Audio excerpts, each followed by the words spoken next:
morning from the cloudy Copenhagen. Welcome to the webinar Unshackling ESCO Potential Public Financial Mechanisms that Enhance the Viability of ESCO Projects, hosted by the Copenhagen Center on Energy Efficiency.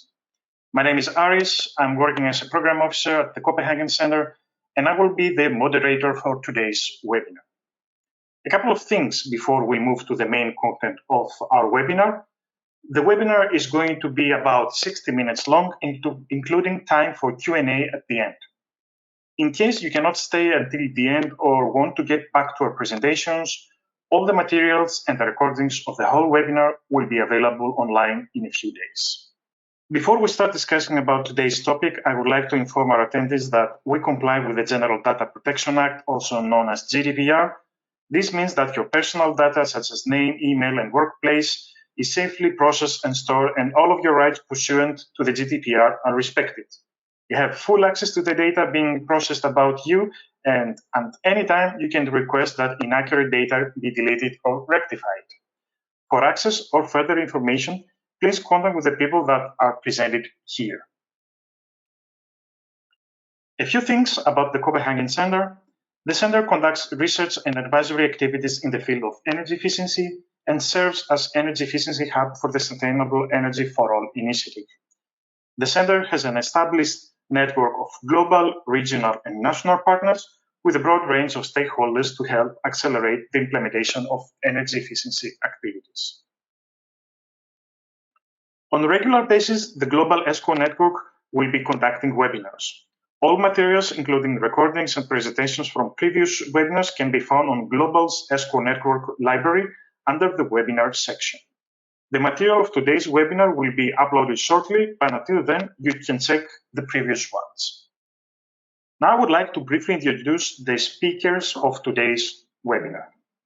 Søren is working as senior economist at the UNEP-DTU partnership. He has a PhD in climate policy with experience from 10 years of experience of service in the Danish Ministry of Foreign Affairs.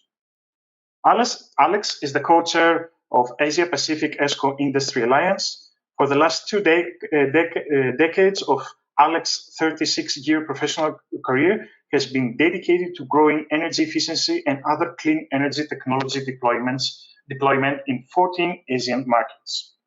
And Mikkel supports investment portfolio management and advisory operations as investment advisor of Climate Gain Corporation.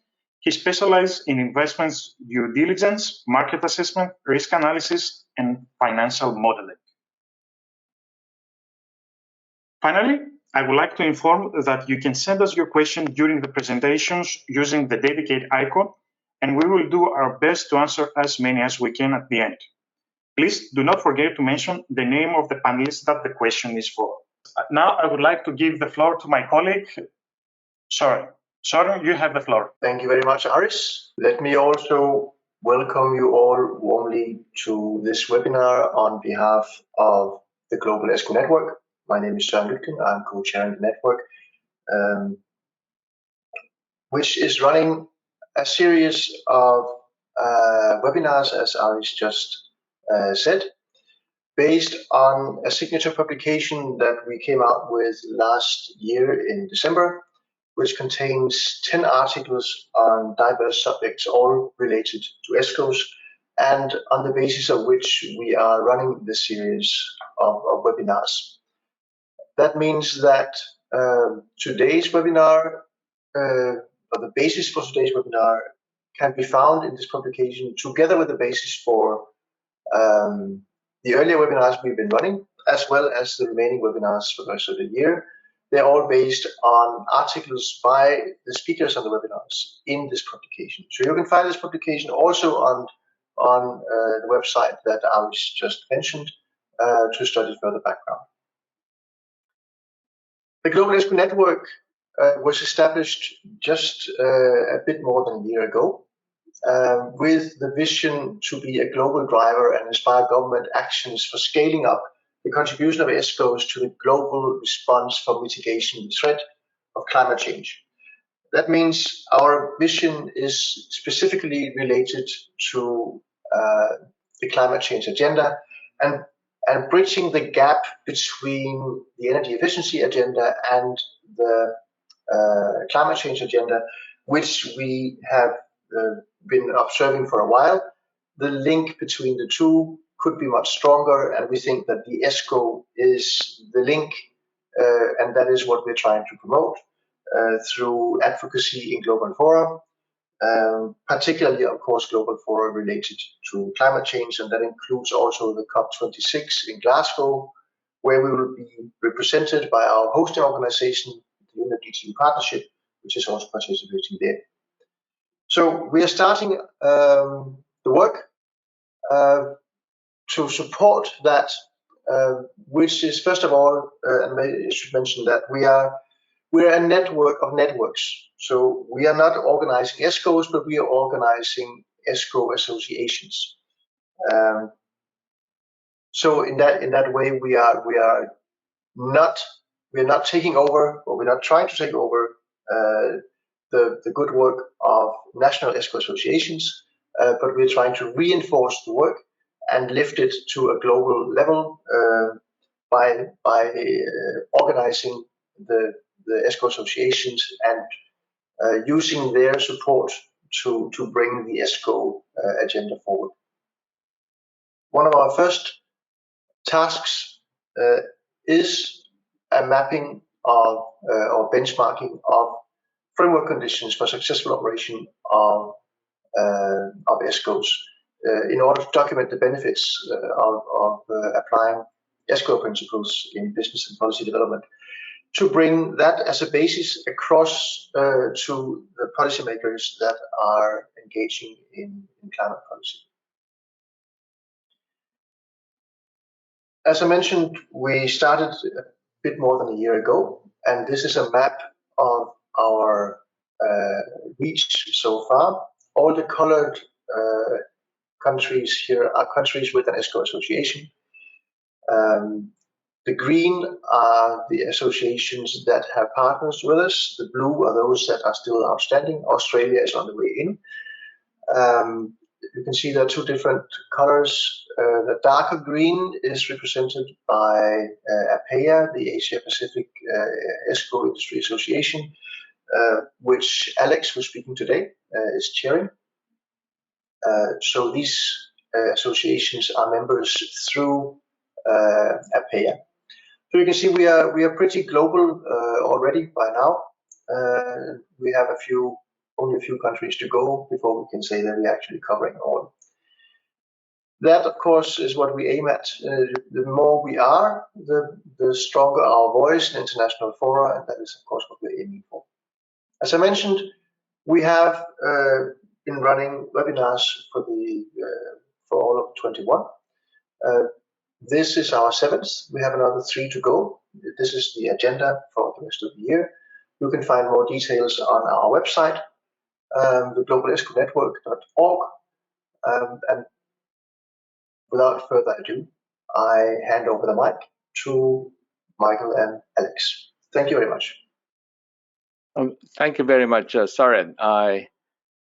My name is Alex Ablaza, and I have a blessed opportunity to participate in the UNEP, the UNEP DTU publication that was released last December, and contributing a chapter, Unshackling ESCO Potential, and where we will take a little bit of a deeper dive into the public financial mechanisms that would improve the commercial viability of ESCO projects. So with me is a Climergy colleague, Mikhail Fiorello-Liado, will be joining me later through these presentations. Just a quick note on the two organizations. Søren did mention about the Asia Pacific ESCO Industry Alliance. It is a regional platform that now embraces the ESCO associations of 10 country markets now: China, India, Indonesia, Japan, Korea, Malaysia, Philippines, Singapore, Taiwan, and Thailand. And this regional platform is intended to exchange knowledge. It's intended to flow capacity building resources, and even enable cross-border transactions in the future. So we are growing. We just welcomed Indonesia a few months ago, and we look forward to starting up with a legal entity. Climergy is a solution offered with a very developmental model of enabling private equity flows through ESCO contracts, believing that up to 98% of ESCOs in developing Asia do not have suitable access to bank lending. So it is an equity fund-like structure that flows equity capital through ESCO contracts in the CNI sector of Asian growth markets, initially the Philippines. We're talking about an IEA efficient world scenario, which was published 2-3 years ago, and they were talking about the need to mobilize up to $24.5 trillion between now and 2040. And we in Climergy believe that only 1/3 of this may be mobilized through the business as usual financing modalities of self-finance, debt finance, and lease finance, and that we would need more innovative off-balance sheet modalities to flow the 16.5 trillion balance. And this should be largely flowing through ESCO performance contracts, public-private partnership transactions, risk-sharing facilities, large-scale government programs, and other off-balance sheet modalities. So the public sector and public agencies play a crucial role in scaling up and getting the global and national economies to mobilize that kind of energy efficiency capital flows. First, for the business as usual, the public agencies and facilities represent scalable energy efficiency opportunities. They're largely untapped. There's so many public buildings that need to be retrofitted. In fact, in many developing and emerging markets, it can be said that the public buildings have the one of the lowest efficiencies on a per square meter floor area basis. There are so many water utilities. There's so many government transportation fleets that need refleeting. So a lot of the business as usual. There's so much replacement to wash out all the low efficiency technologies in public services. But on the other hand, we need public policies. We need the same public agencies, national and local, to issue new policies that would enable off balance sheet mechanisms that will support energy efficiency investments. And that would unlock a huge portion of the 16.5 trillion across the global economy. I now hand over to Mikhail, who will run us through a few of the financial modalities that would enhance the commercial viability of ESCO projects. Mikhail? Thank you, Alex. So the first mechanism we'll tackle is utility on-bill financing.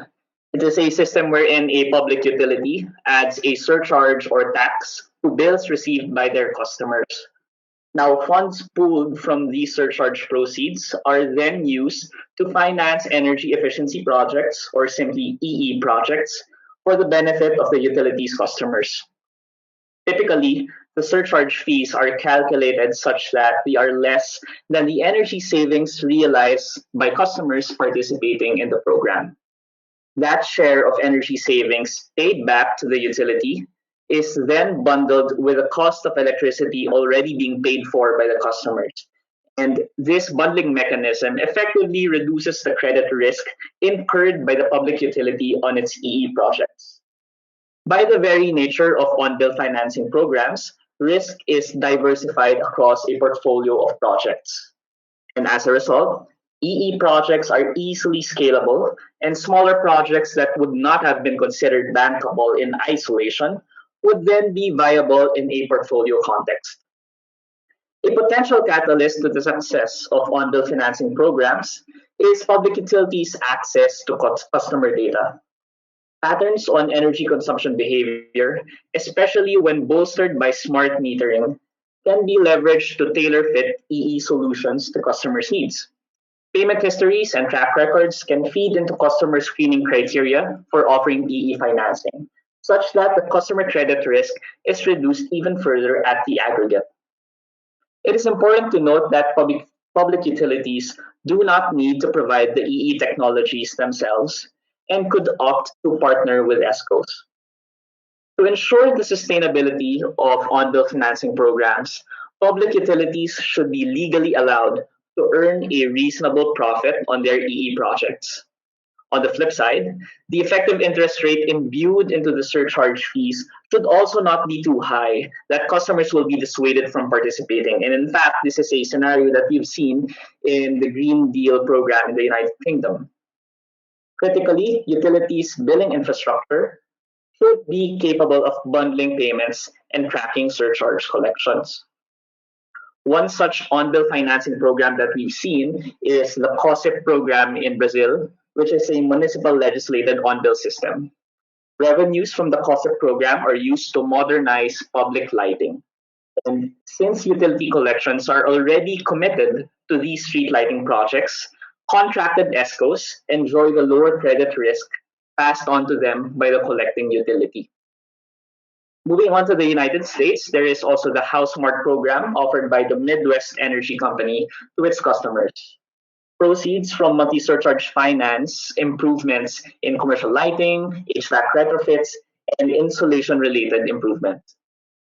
It is important to note that under HouseMart, the surcharge is tied to the location or the premise. So, for example, in the event that an existing tenant or owner moves out of that premise, the new tenant or owner would then take responsibility for paying that surcharge. Of course, subject to full disclosure that there's the existence of such a surcharge. And one thing to also note is that participating customers under the HouseMart program must first begin with an energy audit to identify potential savings. There are also similar on-bill financing programs in the US, such as in California, Georgia, the Natural Gas Save Green project in New Jersey, Connecticut, the Help My House pilot program in South Carolina and in New York. And as mentioned earlier, there's a Green Deal program in the United Kingdom. I'd just like to add to Mikhail's fine examples that this utility program on-bill financing works quite effectively where generation, transmission, and distribution are still vertically integrated or bundled. We also see a higher success rate for this on-bill financing if the generation, transmission, and distribution are still publicly owned. It is this integration or bundling that allows the benefits of generation or avoided generation to flow through distribution. So in the case of bundling, you see that in demand side management provisions for utilities in the United States where T&D is still integrated. You still see that in many Asian markets where on-bill financing is still a possibility. Thank you, Alex. Energy performance contracting, or EPC, which has found most of its recent success in the private sector, can actually be instrumental in increasing deal volume in the public sector. As most of you already know, EPC solves the problem of end users being burdened with the typically large upfront costs of EE project assets. Apart from spreading out this cost through monthly or quarterly payments to the ESCOs, EPC structures also distribute project and financing risks appropriately among the end user, the ESCO, and the financing partner. The EPC model has been widely used within the public sectors of North America and some EU states. Unfortunately, public agencies of most developing countries still prefer business as usual means of financing, such as putting upfront equity or taking up debt against the project assets. Now, this hesitation against energy performance contracting stems from a variety of reasons, such as the perceived complexity of the EPC business model, or even the multi-year nature of EPC contracts. The latter becomes an issue, especially when project terms well exceed electoral cycles, which could then disincentivize elected incumbents to proceed with the project. Also, some public procurement systems treat energy performance contracting as some sort of a hybrid between being a good and a service. In our home country, the Philippines, for example, in the past, this treatment makes it difficult for an EPC structure to qualify within public procurement processes. However, recently, steps are being taken to address this. Today, there is certainly a need to push for increased acceptance and understanding of the EPC concept by governments and their agencies. This can be done through information campaigns led by the private sector or through highlighting similarities with existing public financing mechanisms. For instance, an EPC contract is essentially a form of a public-private partnership that uses a lease-like structure for its payments. In this light, EPC can be seen as a means to reduce the reliance on already limited public budgets through providing access to off-balance sheet private financing. Looking at Germany, for example, as of 2017, energy performance contracting accounted for 15% or 150 million euros of energy service contracts. And only a small portion of the country's 500 plus ESCOs made use of EPC. Most EPCs were signed with central and local governments, and one of the hurdles encountered by the public use case of EPC was that projects were required to have an energy cost baseline of at least 200,000 euros per year, although this requirement may have recently changed. Nonetheless, the growth of the public use case of EPCs in Germany is promising, given that the 7% annual growth forecast for the German EPC market is expected to be driven by a 10% growth in the public sector.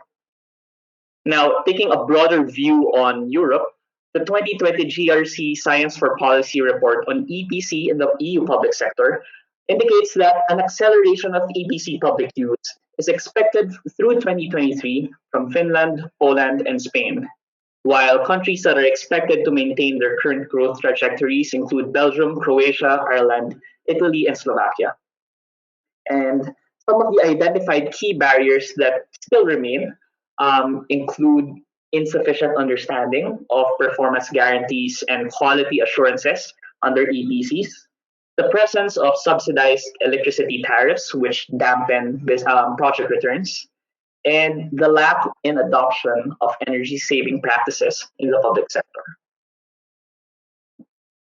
I'd like to add that the United States ESCO market, and our friends from NAESCO can validate this, that it has grown to be previously the largest, now the second largest ESCO market because government fed it work. And that public procurement of ESCO procurement, whether the federal, whether municipal, or whether through military or defense contracts, was possible.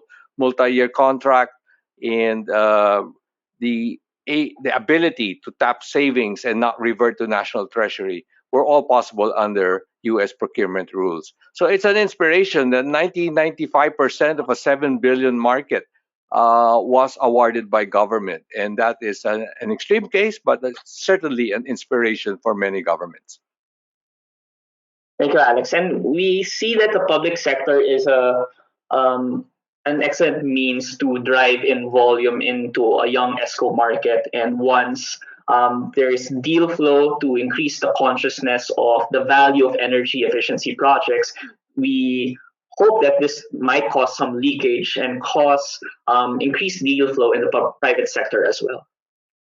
So apart from leveraging the contracting and payment structures that I just mentioned, governments can take a more active role in nursing their country's ESCO markets. One way is to establish a so-called Super ESCO, which functions similarly as a typical ESCO, except that they are capitalized primarily by the government and therefore are run as public entities. Because of its access to public funding, a Super ESCO achieves a scale that allows it to take on a large pipeline of projects and secure competitive funding terms with financial institutions. This type of organization tends to emerge in markets where the local ESCO industry is still in its growth stage. And so the Super ESCO would be expected to play as the industry's growth catalyst. By serving as a center of technical expertise, Super ESCOs are capable of raising the competence of private ESCO players through knowledge sharing channels. They can also encourage the participation of potential investors, such as financial institutions, by providing them with technical advisory services to better assess investment opportunities in the EE space, or even complement offerings of banks with risk management and credit enhancement products. In markets where the risk aversion of commercial financial institutions towards energy efficiency is still significant, super ESCOs can act as a cheaper source of financing. As a public entity, super ESCOs would be best fit to take on large-scale EE projects in the public sector, such as municipal street lighting.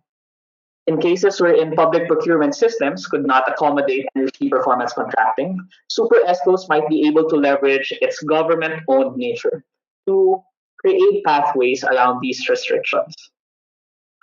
For example, the Armenia Renewable Resources and Energy Efficiency Fund, or R2E2, is one example of a super ESCO.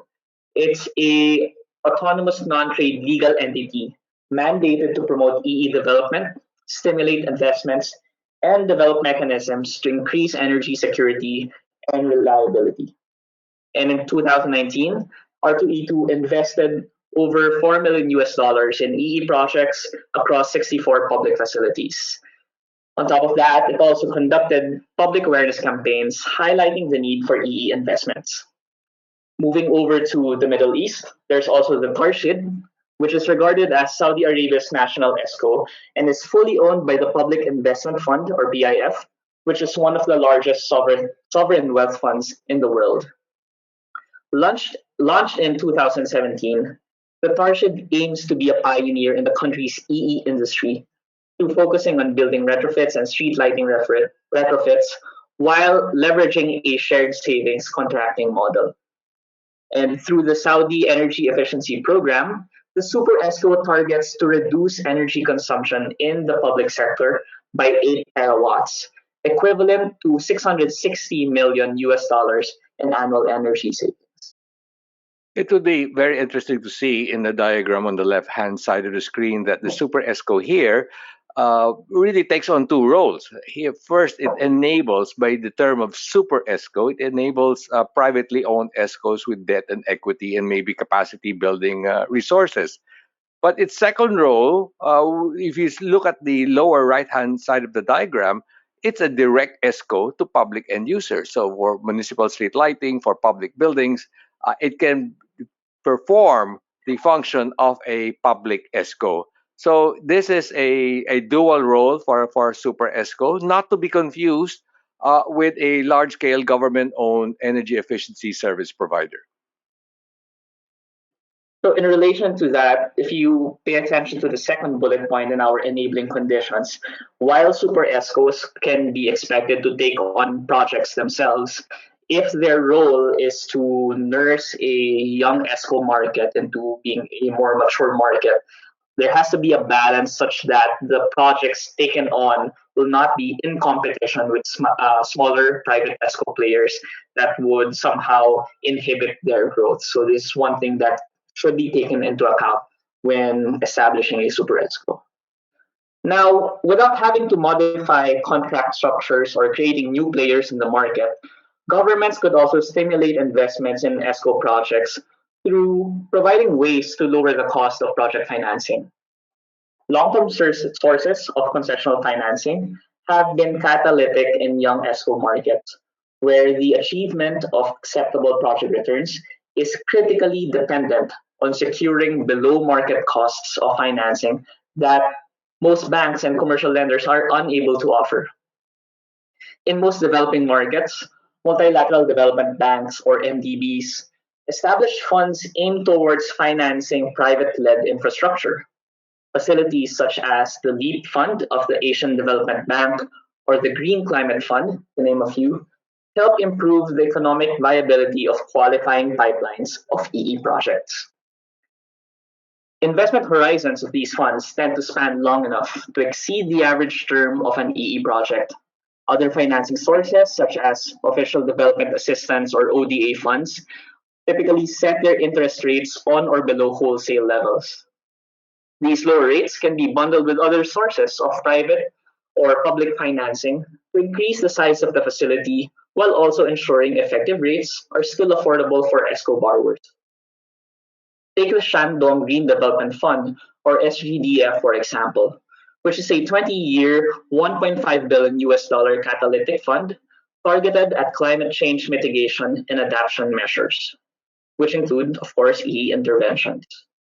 At its inception, 55% of the capital came from a municipal Chinese government, while the balance was filled in by various international financial institutions, such as the Asian Development Bank, the Agence Française de Développement, the Credit Anstalt für Wiederauf, and the Green Climate Fund.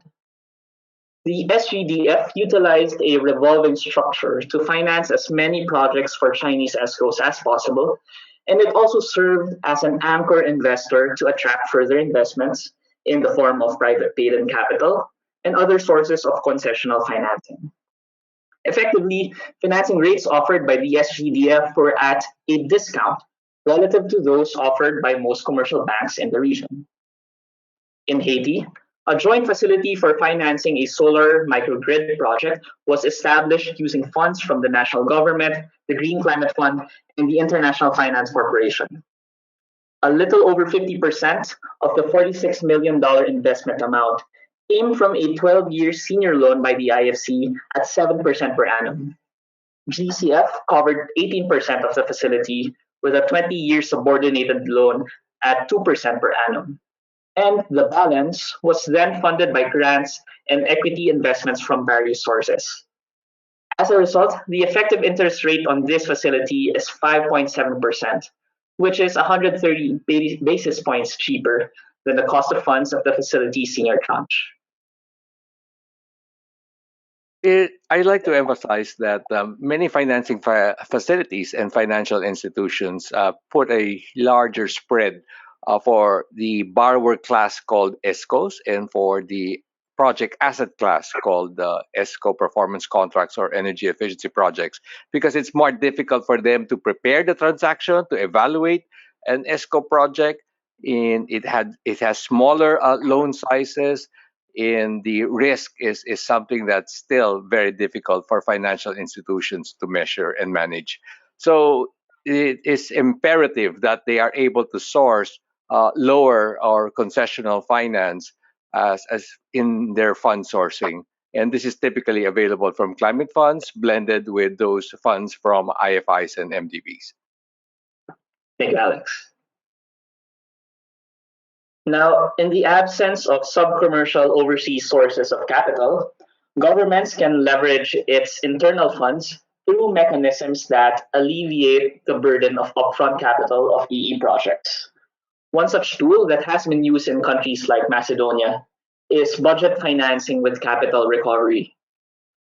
The Department of Finance, which typically acts as the sponsoring agency, would provide EE project allocations to implementing agencies such as local government units or LGUs or municipalities.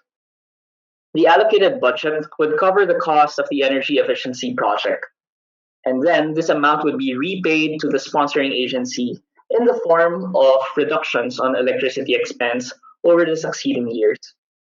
If you think about it, this setup actually mirrors the principle of energy performance contracting, wherein the beneficiary of the EE asset pays for the service with a share of its energy savings. Since the budget cuts on electricity expense are normally less than the actual energy savings, implementing agencies free up some portion of their budgets and are then incentivized to pursue other energy-saving opportunities. Budget financing with capital recovery is especially attractive for LGUs or municipalities that face restrictions on either budget availability, borrowing capacity, or even the qualified uses of their allotted funds. With the help of initial funding from the World Bank, the Ministry of Finance of Macedonia adopted this budget financing structure through its Municipality Services Improvement Project, or MSIP. Public agencies and municipalities that met creditworthiness criteria were given allocations to pursue municipal services projects that either generated revenue or reduced costs. Within the Ministry of Finance, a special unit also provided financing for outsourcing technical advisory services, such as project procurement and design. These project loans were repaid with net cash flows from the projects, and the Ministry of Finance reserved the right to reduce the agency's future budgets in the event of a loan default. The success of government-to-government mechanisms such as budget financing heavily relies on the existence of mandates to encourage the desired behavior. With enough teeth, mandates to reduce energy consumption of public buildings, for example, is an effective means to roll out EE interventions that are easily scalable and replicable across a portfolio of facilities. We need a mechanism like this because we recognize the fact that there are many government agencies, national and local. There are many government owned corporations as well as state owned enterprises, and maybe state universities and college and other educational institutions and hospitals that are not as credit worthy as the bigger agencies. And or maybe they are, but they have maxed out their borrowing capacity or borrowing limits. For so it is this mechanism which allows energy budgets to provide the cash flow, the basis now to craft an energy efficiency capital recovery scheme. And Alex and I actually think that solutions such as budget financing is an elegant solution to some of the problems faced by public agencies that we've encountered. For instance, these agencies, when they take on a contract that somehow mimics an energy performance contract, those contracts will be treated as a form of debt, which would then accrue to the amount of debt that they are able to take on throughout the fiscal year. So through budget financing, it's still technically a form of debt wherein there's a steady flow of repayments, but at least the credit or the loan counterparty isn't the private sector, but rather a fellow public agency. Finally, energy efficiency revolving funds or EERFs can also be considered to induce investment activity in emerging ESCO markets. These long-term facilities can be funded by a blend of public, private, and concessional sources. A key characteristic, however, of EERFs is that a share of the monetized energy savings flows back into the fund to finance future projects, making them more sustainable than concessional or grant facilities that typically do not get replenished after the initial investment launch. A popular EERF example is the Thai Energy Efficiency Revolving Fund, which was created by the government in 2003. The Energy Conservation Promotion Act served as the country's primary legislative framework for energy efficiency policy, and this act established a fund for energy conservation programs. The fund kickstarted the Thai EERF, which initially was intended for only a pilot period of 3 years and in partnership with 6 participating banks. However, due to the early success of the facility, it was extended to a 10-year investment horizon. The EERF would lend to participating banks at a rate of only 0.5%, and the banks would then flow the funds to identified energy efficiency prospects not exceeding 50 million Thai baht per project. And any excess over this investment cap were then covered by the banks themselves. Between 2003 and 2010, the EERF disbursed 210 million US dollars across 335 energy efficiency and renewable energy projects, resulting in 154 million US dollars in annual energy savings by 2009 and an average payback period of only 3 years. Throughout the facility's 10-year period, participating banks also increased their capital exposure to these projects steadily over time as they continued to rationalize their risk perceptions on the energy efficiency industry. Two very good legacy outputs of the Thai Energy Efficiency Revolving Fund is number one, some of the 11 participating banks were able to mainstream energy efficiency lending products in their offerings. And number two, at some point, they were not flowing the funds through FIs, but they had a direct ESCO fund. So this is a very good inspiration to replicate in other markets. So to just wrap up like all of these 6 mechanisms that we've discussed, the point is not to create a permanently low funding cost environment through the sources of concessional financing or with some help from the government. Of course, that is desired from the point of view of ESCOs, but the objective really is to kickstart the amount of volume going into this industry. And the one of the goals is for other parties and players such as commercial financial institutions to lower their barriers, further understand the actual risks involved in the project, rationalize the pricing that they put to their financing products for these projects, and create a more sustainable environment wherein the need for concessional sources of financing or government grants will be somehow less necessary in the future. So now at this point, I will turn you over back to Alex, who will discuss some of our recommendations that could hopefully improve the success rate of public financial mechanisms that we have just covered. Thank you, Mikhail. So let me breeze through the 11 recommendations that we put forward. First, we've got to know the size of the public sector market potential.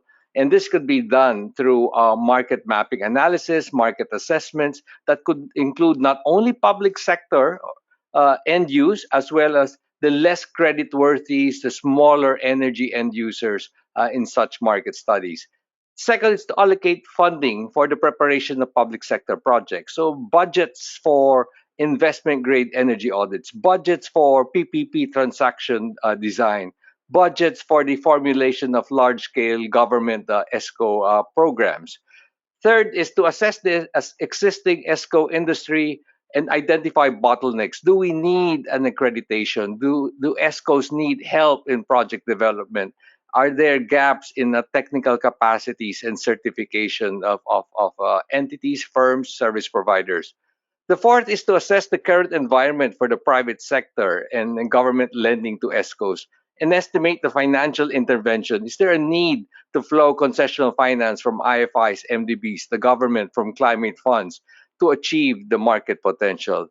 Fifth is to review public procurement rules. Can you do ESCO performance contract procurement? Can PPP transactions be advertised for? Can multi-year contracting be made possible? Can savings not revert to Treasury and be paid to ESCOs? So these are a review of current policies is also important.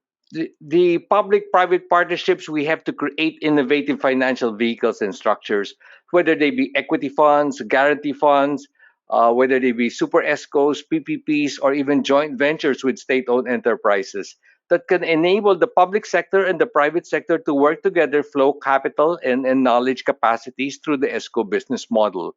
The next is to create a roadmap for gradually removing subsidies in energy prices. Many developing country markets still have their electricity tariff and oil and gas prices still heavily subsidized, therefore reducing the commercial viability of ESCO investments. The next is to implement an incentives framework. So aside from tax breaks and tax-based incentives, could there be viability gap funding to improve, let's say, the internal rate of return of private investments in ESCO contracts? The ninth would be to identify competency gaps. Is there a role for the global ESCO network to play, for the Asia Pacific ESCO Industry Alliance, for EVO, perhaps to bridge the competency gaps in ESCO markets? And last, as Mikhail has pointed out, we need to bring that awareness. Many local government units and local governments are still unaware that the ESCO business model is an option for them. So I close with this, that there are many opportunities to accelerate public spending towards energy efficiency improvements if we use ESCO public services as an economic stimulus program for post-COVID-19 economic recoveries, tapping buildings, flowing technologies, and treating it as infrastructure to reduce not only carbon emissions, but to reduce specific energy consumption. But I think more importantly, towards the economic recovery, it's to generate jobs. Energy efficiency is the most labor intensive activity in any energy sector, outsizing that of renewable energy, oil and gas, and the power sector. In the Philippines, it has been shown, for example, that energy efficiency generates 45% more jobs for every $1 million compared to the traditional infrastructure development projects. So to accelerate economic recovery programs, I think energy efficiency would be a very, very good strategy, and engaging ESCOs to do that would certainly create jobs in the countryside. So I stop there, and Mikhail and I look forward to your questions and have an interesting discussions. We have our feel free to reach us through our email addresses and through our climergy.com and pe2.org websites. Thank you so much. Thank you very much, Alex and Mikhail, for your very thorough presentation. Now we reach the point for the Q&A session. So I would like to ask from all the panelists to activate the web cameras. You can send your questions using the dedicate icon. Already, some of you already shared some questions. So I'll start. The first question is I think, for you, Alex. And the question is, are there any examples of energy efficiency investment funds solely dedicated to financing ESCOs? Oh, absolutely. So in the Thai Energy Efficiency Revolving Fund, while they were flowing many of the tranches through the 11 financial institutions, at some point they created an ESCO fund. So it would not be flowing for that fifth or sixth phase. It would not be flowing through financial institutions, but the Thai government decided to flow it through ESCOs. And then after the ESCO fund, they resumed flowing it again through financial institutions. Mikhail and I have Climergy, and Climergy is an example of a privately owned, non-government fund-like structure that flows equity capital to ESCOs. So it's a specialist non-bank vehicle. You may even call it a privately owned super ESCO, because we flow equity capital through ESCOs. So those are some examples where there are funds or fund-like structures flowing equity capital instead of debt capital to ESCO performance contracts. Thank you very much. The next question, I think, I'm not sure if it is for you, Alex, or for Mikhail, but let me read it. What is the typical process for determining and agreeing on the baseline for energy usage? What is the average range of the share of energy saving? Oh, that really varies, I think, from market to market, and I think the wide disparity there is the comparator called energy prices, right? So in markets that are still heavily subsidized, the energy savings versus the capex investments of an ESCO would be very, very different. So it really matters on energy pricing and the other regulatory requirements, other tax structures, for example. Other governments are giving green funds, green incentives, while other governments are not. Some governments are giving tax breaks, and they are able to hurdle, let's say, 10 to 15% internal rate of return after taxes. So the range of energy savings and the range of paybacks and IRs are really varied across emerging, developing, and developed countries. It really depends on whether there are subsidies and whether there are incentives in such markets. And to speak to that variability, it also depends on the type of technology involved. So, for example, we've seen street lighting retrofits wherein upgrading your typical high pressure sodium luminaires to LEDs, there could be a 50% energy savings rate. So it's also a function of how long have these obsolete equipment being run to the ground way beyond their depreciable lives. And that's also why we say that a lot of public buildings could really benefit from energy efficiency projects, because a lot of these equipment in those facilities and buildings haven't been replaced for a long time. Thank you both for the response. And the next question is, I think, for you, Mikhail. And the question goes, how do you ensure an ESCO against non-payment by a public sector entity? So that is one of the issues that we see here in the Philippines and in other Asian markets, wherein there is a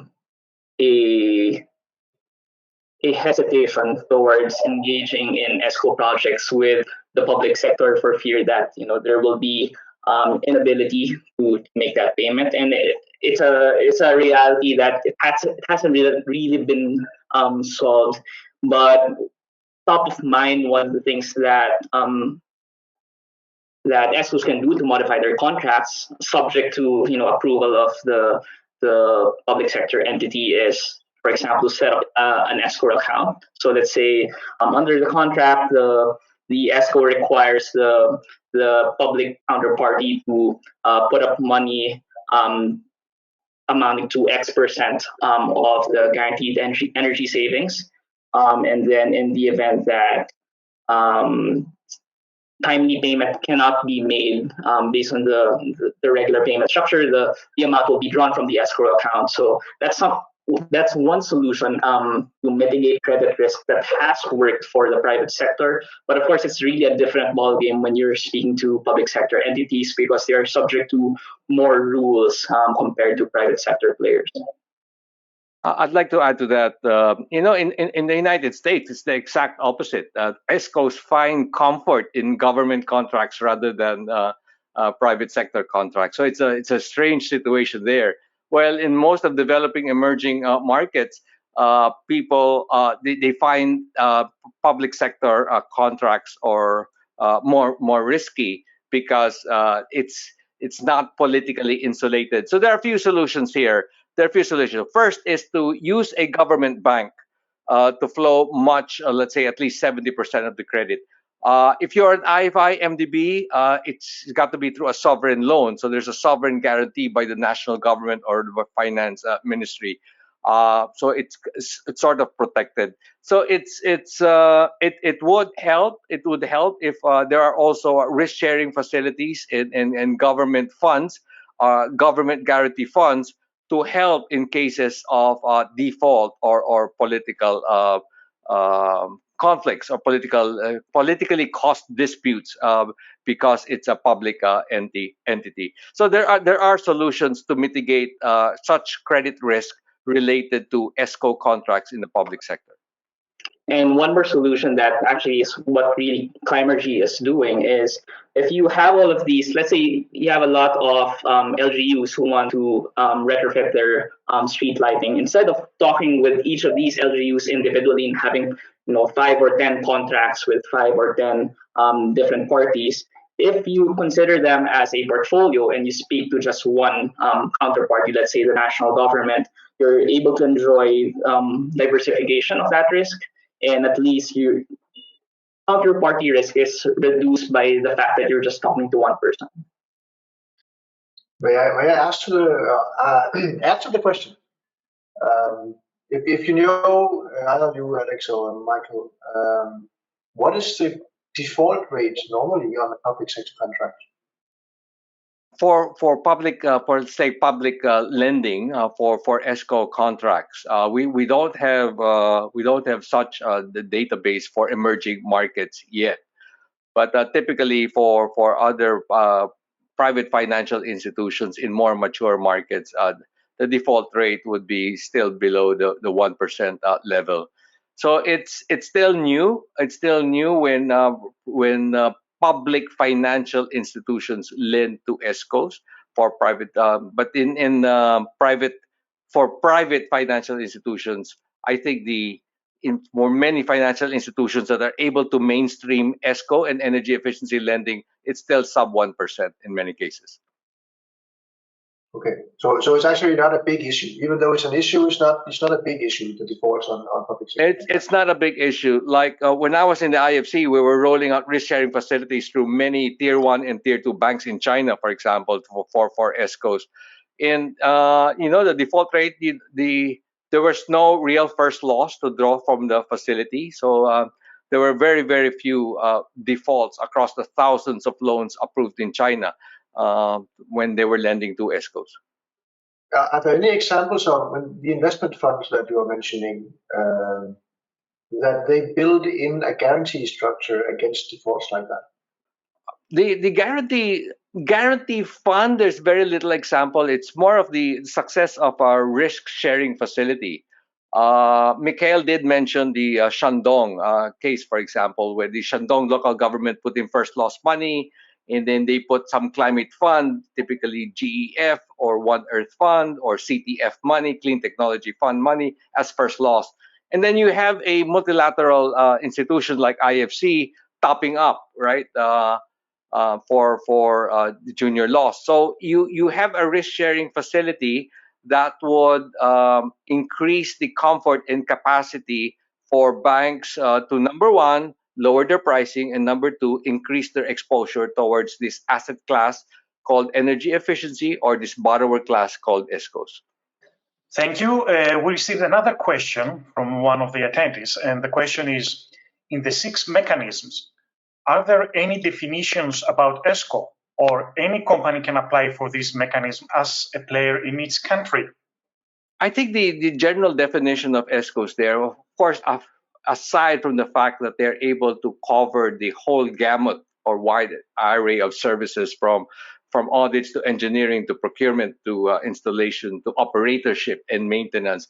I think the number one thing that financial institutions and equity investors will look at is the ability and track record of issuing performance guarantees.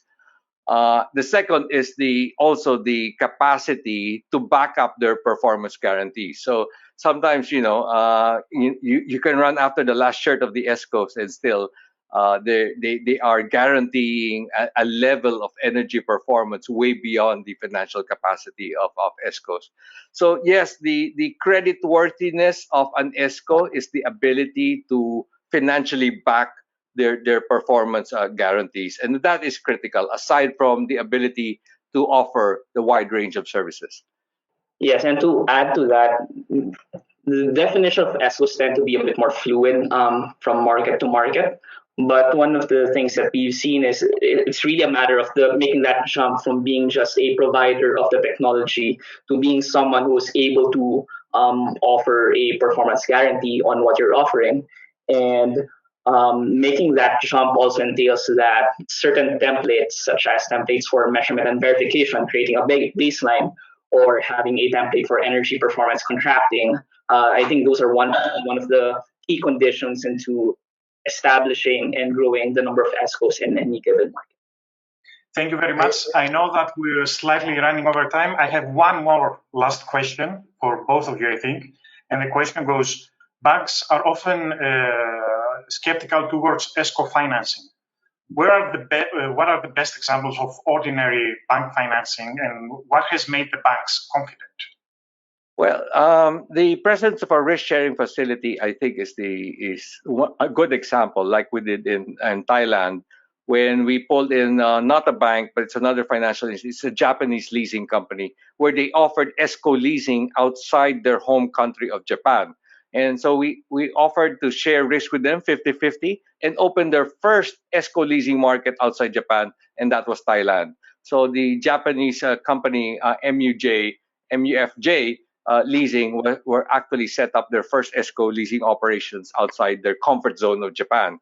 The second example is China. When the central government and the provincial governments and the other local governments forced their banks to lend to ESCOs, I think that's the biggest the biggest stick, right? So it's less of an incentive; it's whacking the big stick.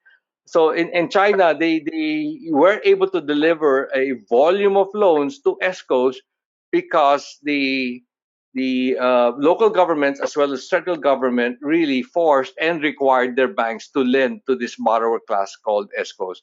So in that sense, they were able to very quickly ramp up ESCO loans in China. And to reiterate the earlier example of the Thai ERF, so there were 6 participating banks, and at the start, most of the funding for these EE projects were coming from the ERF facility. But over time, banks began to realize that, well, the risk on these EE projects aren't so bad. Maybe I can put in more of my own capital. So that's really one such example wherein banks realizing that the EPC business model is really not that complex. There's an ESCO guaranteeing a project beneficiary that we guarantee that you will spend less. And from that money that you end up being freed up with, that's what you pay us with. So as the moment banks realized that, they became more comfortable that, okay, it's time that we can invest more into these projects without the help of concessional sources. I think that was it. We're already run out of time. Thank you for the detailed responses to the questions. And ladies and gentlemen, finally, we come to the end of the webinar. I would like to say thanks to the panelists for the informative and interesting presentations, and to the audience for their active participation. We hope that the presentations will be beneficial for all stakeholders involved in ESCOs and energy efficiency. Thank you for your attention, and we wish you a good day or night from Copenhagen.